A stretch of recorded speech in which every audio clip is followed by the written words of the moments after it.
ಜನನಿ ಸುದ್ದಿವಾಹಿನಿ ವೀಕ್ಷಕರಿಗೆ ನಮಸ್ಕಾರ. ನಾನು ರಮೇಶ್ ಹೆಗಡೆ ಗುಂಡುಮನೆ.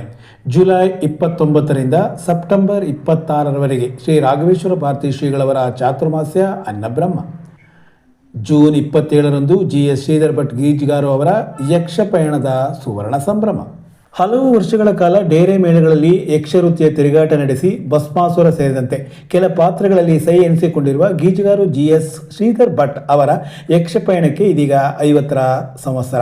ಇದರ ಅಂಗವಾದ ಯಕ್ಷಪಯಣದ ಸುವರ್ಣ ಸಂಭ್ರಮ ಕಾರ್ಯಕ್ರಮ ಜೂನ್ 27ರಂದು ಇಲ್ಲಿನ ಗಾಂಧಿ ಮೈದಾನದಲ್ಲಿ ಏರ್ಪಡಿಸಲಾಗಿದೆ. ಅಂದು ಸಂಜೆ 6:30ರಿಂದ ಆರಂಭಗೊಳ್ಳುವ ಸುವರ್ಣ ಸಂಭ್ರಮ ಕಾರ್ಯಕ್ರಮದಲ್ಲಿ ಶ್ರೀಧರ್ ಭಟ್ ಅವರಿಗೆ ಯಕ್ಷಕಲೆ ಕಲಿಸಿದ ಗುರು ಲಕ್ಷ್ಮೀನಾರಾಯಣ ಸಂಪ ಅವರಿಗೆ ಗುರುವಂದನ ಹಾಗೂ ಗೌರವ ಸಮ್ಮಾನ ನಡೆಯಲಿದೆ.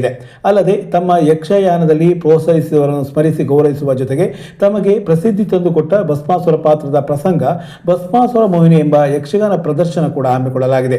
ಭಾಗವತಿಗೆಯಲ್ಲಿ ಸುಜನ್ ಗಣೇಶ್ ಹೆಗಡೆ, ಮದ್ದಲೆಯಲ್ಲಿ ಮಂಜುನಾಥ್ ಗುಡ್ಡೆದಿಂಬ, ಚಂಡೆಯಲ್ಲಿ ಸಂಪ ಲಕ್ಷ್ಮೀನಾರಾಯಣ ಮತ್ತು ಶ್ರೀವತ್ಸ ಹಾಗೂ ಮುಮ್ಮೇಳದಲ್ಲಿ GS ಶ್ರೀಧರ್ ಭಟ್, ಸಂಜಯ್ ಬೆಳೆಯೂರು, ಮಹಾಬಲೇಶ್ವರ ಗೌಡ ಹರೇಗೊಪ್ಪ, ಪ್ರಣವ್ ಭಟ್ ಸಿದ್ದಾಪುರ, ಮಹಾಬಲೇಶ್ವರ ಭಟ್ ಇಟಗಿ, ದೀಪಕ್ ಕುಂಕಿ, ವೆಂಕಟರಾಮ್ ಮಾದನ್ಕಳ ಮತ್ತಿತರರು ಪಾಲ್ಗೊಳ್ಳಲಿದ್ದಾರೆ.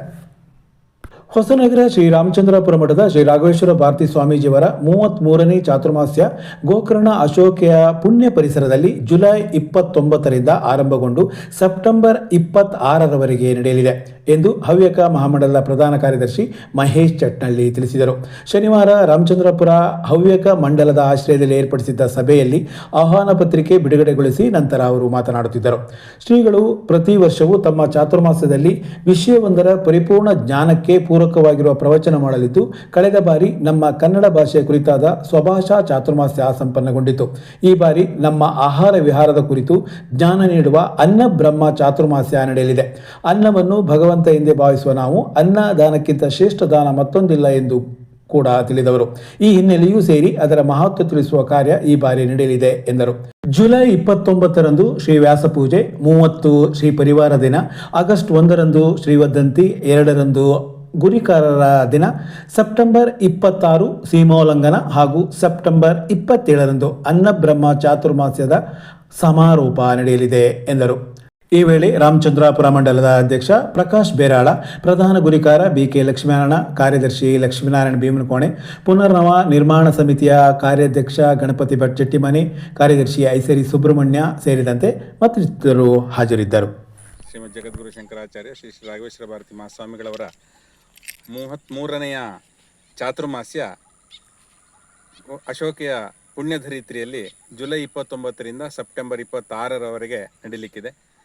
ಪರಮಪೂಜ್ಯ ಶ್ರೀಗಳವರು ಪ್ರತಿ ವರ್ಷವೂ ಕೂಡ ಒಂದೊಂದು ವಿಷಯವನ್ನು ಅಧಿಕರಿಸಿ ಪ್ರವಚನವನ್ನು ಮಾಡೋದಿರ್ಬೋದು ಅಥವಾ ಇಡೀ ಚಾತುರ್ಮಾಸ್ಯದಲ್ಲಿ ಅದರ ಕುರಿತಾದಂತಹ ಕೆಲವಾರು ಪ್ರಾತ್ಯಕ್ಷಿಕೆಗಳನ್ನು ಪ್ರವಚನಗಳನ್ನು ಮಾಡ್ತಾ ಇದ್ದಾರೆ.